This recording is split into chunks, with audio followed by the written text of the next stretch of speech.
Even though the kiddos had to come back from spring break today, temperatures gave them a good day to go back to school with at the very least. Temperatures rebounded quite nicely throughout the course of the day. After we saw upper 50s and lower 60s yesterday, we soared into the upper 60s after we started a bit cold in the upper 30s to lower 40s this morning.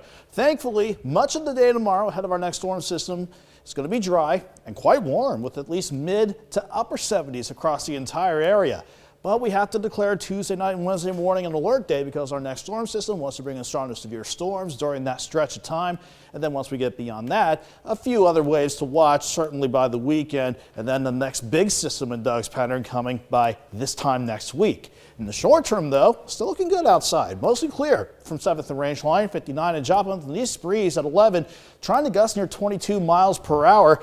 We have seen temperatures finally very slow to drop off compared to the other night. Mid-50s in our northeastern areas, near 60 around the Joplin area, then more lower to almost mid-60s south and west of town. And these numbers still will not drop off much more or a whole lot more because they're coming out of the southeast at 5 to 15. They're going to pick up a little bit tonight, but they'll certainly crank into gear tomorrow to push us back well into the 70s. So for now, we're enjoying a nice evening. Might not be quiet because of that wind out there, but quiet from the skies above. Here's our warm front. That comes on through tomorrow morning, pushes us back into the 70s.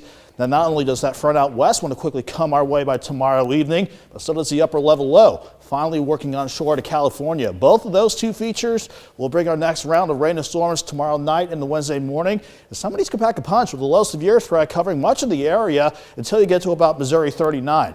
Let's keep an eye on these storms between 9 o'clock tomorrow night and 5 a.m. Wednesday morning.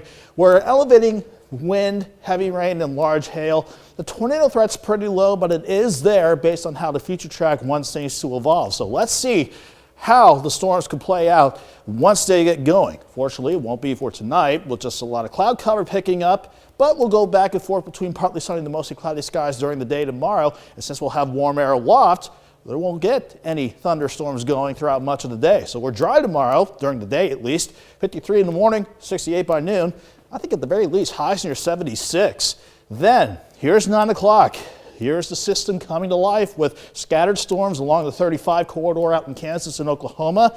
Then they'll start to head our way and consolidate more into a line. So this is why we're going to see mainly more of a wind threat, but anywhere along this line, can't rule out maybe a brief spin-up tornado. But once we get to the morning drive, we'll be done with the severe threat, but the rain chances want to stick around. So not only could we see some strong and severe storms during this stretch of time, but with this system coming in, anywhere from ½ an inch to almost 2 inches of rain. But I would imagine for some of you, at the very least, we'll take the rain chances that will certainly be eager to ramp on up. 76 tomorrow afternoon before the storms get going. 68 early, Jordan, then dropping through the 40s behind that cold front. Then 51 Thursday, 64 Friday. We have some minor rain chances going into the weekend, but mainly the weekend, dry overall. Yeah, week looks pretty good overall. Nick Kelly was killing a little bit. Thank you so much. Coming up.